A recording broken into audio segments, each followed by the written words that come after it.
When your guts tell you to get out, listen to it. Have you ever had someone you were close with change suddenly? Almost as if they were a completely different person?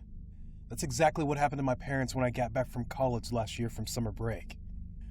My parents were usually a bit distant, but they always made sure to keep in contact with me when I left for each semester, as we were still pretty close otherwise. When it neared the end of that semester, they didn't call or message me, as they usually did. It was weird, but nothing suspicious or out of the ordinary. I assumed that they probably just had a lot going on at work. That is, until I got home that summer. The front lawn was extremely overgrown and getting really dark and browning, which was something my father would rarely let happen. He was a gardener after all. He wouldn't be caught dead with an ugly, disgraceful lawn. On top of that, the potted flowers near the front door were all wilted and dying. Once I'd gotten inside my childhood home, it felt so off that it didn't even feel like it was my home at all. So much so that I leaned back out from the door to check the address once more, just in case. It was the right address, but it didn't feel like it. It didn't feel as welcoming as it once did when I got home. There was no scent of lavender filling the air from Mom's candles. She had lit almost 24/7. The once comforting and calm forest surroundings felt almost eerie and unwanting of my presence. My 6-year-old tabby cat hadn't welcomed me the moment I opened the door, and neither had my parents. "Mom? Dad?" I shouted. "I'm back," I shouted, hoping for some sort of reply as my voice echoed throughout the seemingly empty house.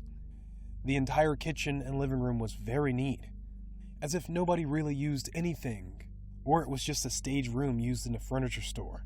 For just a moment, a feeling deep within my gut telling me to leave began to radiate throughout my body, but I quickly shoved it away. Besides, this was the home I grew up in. It was a safe place. At least a minute or two after I had called out to my parents, they both walked through the hallway towards the kitchen in unison. The instant I saw them, it caused me to jump out of my skin slightly, as they hadn't made a single sound as they walked over. Usually I would hear the creaks within the floorboards or the scraping of my mother's wooden chair upstairs in her office. Once they saw me with my heart racing against my chest violently, they smiled at me, but it wasn't their usual sweet and caring ones. It almost made me feel a weird, unsettling feeling, almost like if you saw a random man smiling at you from an alley in the dark, in the night. It caused the gut feeling to simmer within me once more. "We've been waiting for you, dear," my mother said in a sickly, sweet voice that made me inwardly cringe. My parents never called me nicknames. They always used my full name. My mother never talked to me as if I were a child, even when I was a child. All of it was unnerving and overloading my senses. It was too much for me to unpack and handle after a 5-hour trip from my college campus. I told them I was tired and just wanted to go rest for a bit. They hadn't even replied to my statement.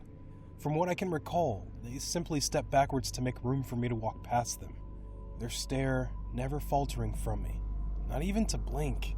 I felt their burning glare bore holes into my back as I made my way down the hallway and up the stairs. I felt as if they were still on me, even when I wasn't around them in my own room. I was tired enough to just toss my luggage beside my bed, crawl under the covers, and pass out, without another thought of how out of place everything felt. I woke up to complete darkness surrounding me. The only light came from the hall. As I tried my best to gain some semblance of sight within the dark, I sensed the scorching feeling of eyes burning into me.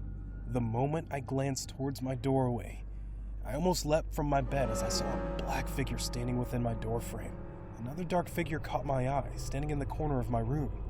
Maybe it was the darkness that made it all so unsettling, or maybe it was the fact that deep down, I knew the people in my room weren't my parents.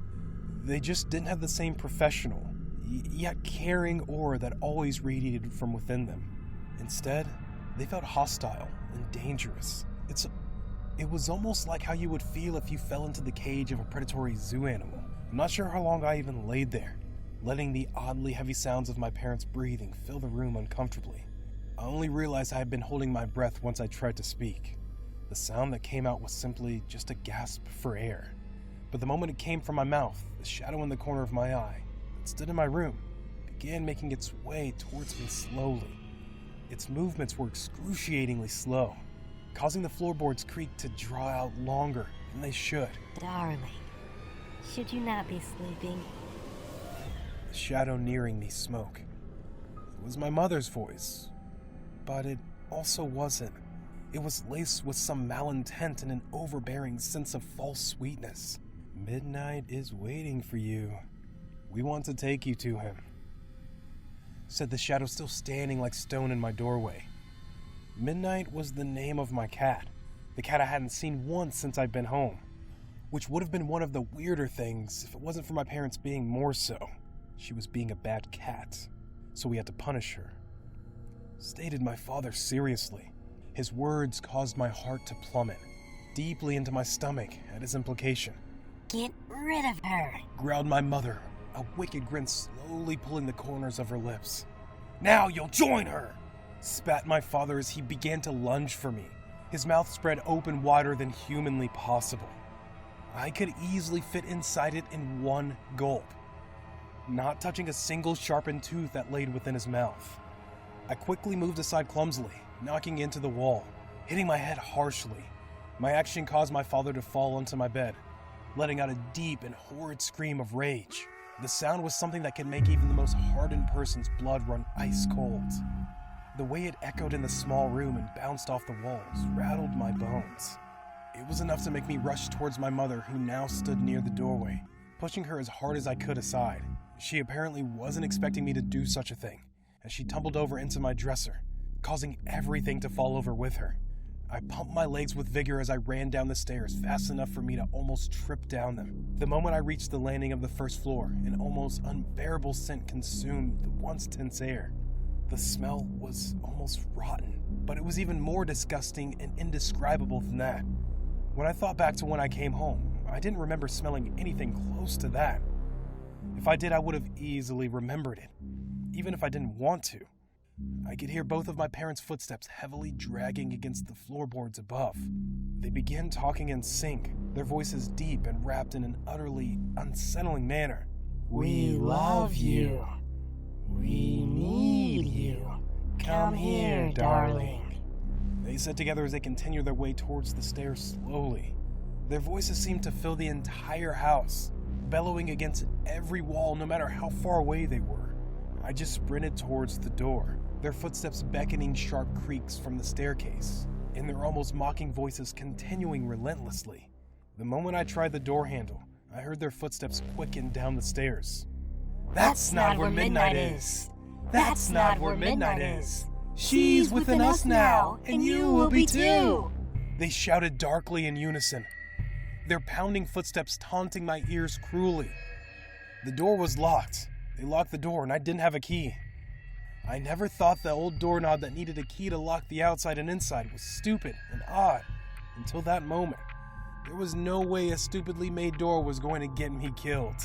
As soon as the idea of just breaking through the window filled my mind, I felt my entire body being pushed with immense power across the room and over the kitchen counter.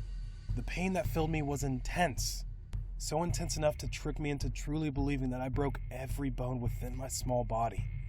I could hear their laughs slamming against my ringing ears as they grew closer to me. I tried as hard as I could to break out of my pain-induced doze, slowly getting up to get my bearings, just to see how hard I had to fight and run to get to my escape. "Tasty thing," offered my mother. As soon as I locked eyes with her, I knew for sure she wasn't who she seemed to be. The hunger that flowed within her dark eyes were impossible to miss.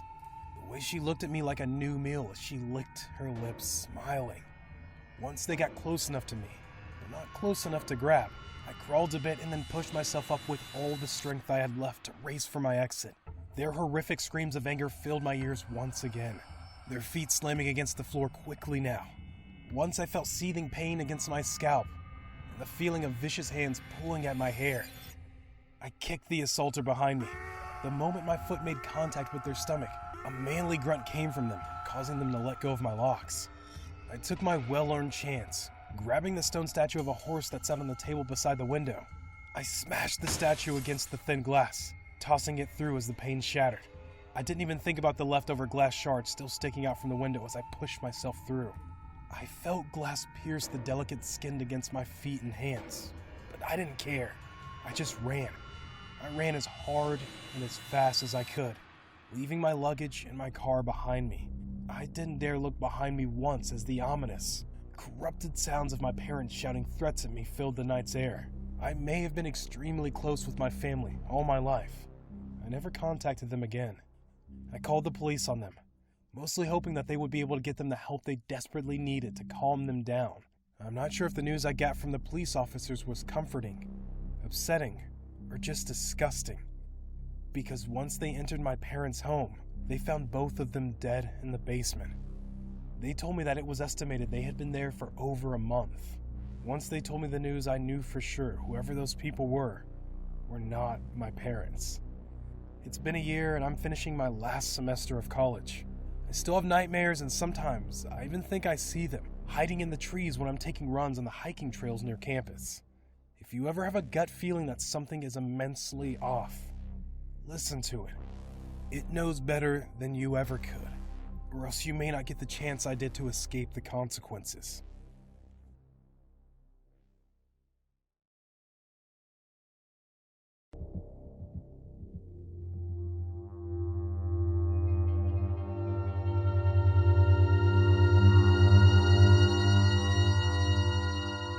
I am a school resource officer in the city of Austin, Texas. Last year, my buddy and I were working graveyard shift and got a call to the campus because an alarm had been triggered. My partner and I went to the campus and went to a hallway where rooms 143 and 144 were located. After clearing the area, I told my buddy that I was going to the restroom and for him to wait for me. When I came out, my buddy signals with his hand to be quiet and listen. I noticed he had his gun drawn, so I drew mine too. I listened to the silence, and we both heard what sounded like shuffling, or something being dragged through the floor. I thought to myself, oh shoot, and I told my partner, there's someone here. We canvassed through the entire campus this time, and again, we saw nothing. Afterward, we came back to the same spot and I told my partner to head out. He agreed and stated, it's raccoons on the ceiling making the noises. He then banged on the wall, and we quickly got a reply in the far distance with another bang. My partner and I headed out in a bit in a hurry, since we knew that the campus was empty. When we headed outside, we heard screeching on top of our heads. Clear screeching, but never could determine where it came from. When we got back into our patrol car, we asked ourselves, who would know anything or the particulars about this campus? My partner mentioned that another officer I was very familiar with. He knew the history of the campus, so we called him since he was the only one on duty anyway. When we called the third officer, all we asked was, do you know about this campus? He said, oh yeah, it's haunted. The haunted area is between rooms 143 and 144. My partner and I looked at each other in amazement. The third officer went on to say that he had a video of it. Without further ado, here's the video he provided. Keep in mind, when we received this video, everything was consistent with the noises we heard that night. And that video was uploaded by the third officer a year prior to this.